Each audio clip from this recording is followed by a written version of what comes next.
Hi, in this video we are going to draw the base of the skull and different foramens and canals, and then we show the cranial nerves that exit through the different canals and the foramens.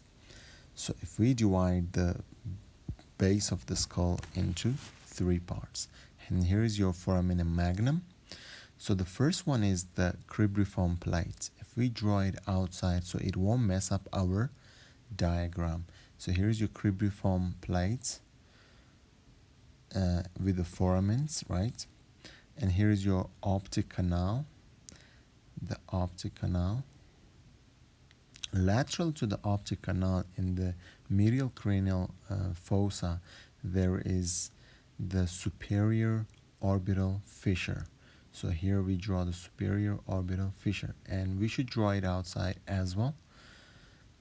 Okay, so lateral to the superior orbital fissure is the foramen rotundum.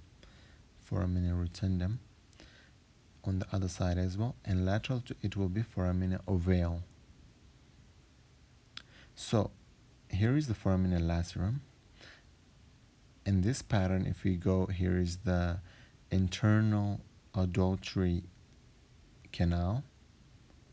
So the internal auditory canal, and medial to it is the jugular foramen. So this is your jugular foramen. We draw it outside again, and then we have the last one, the hypoglossal foramen. So these are the different foramens, and they lie in this pattern.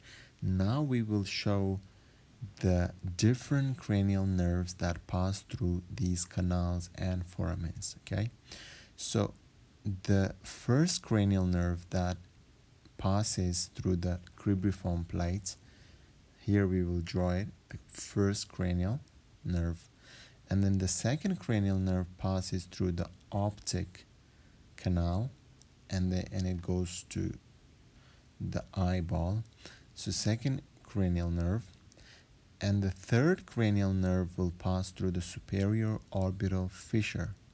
So here we show the third cranial nerve, right?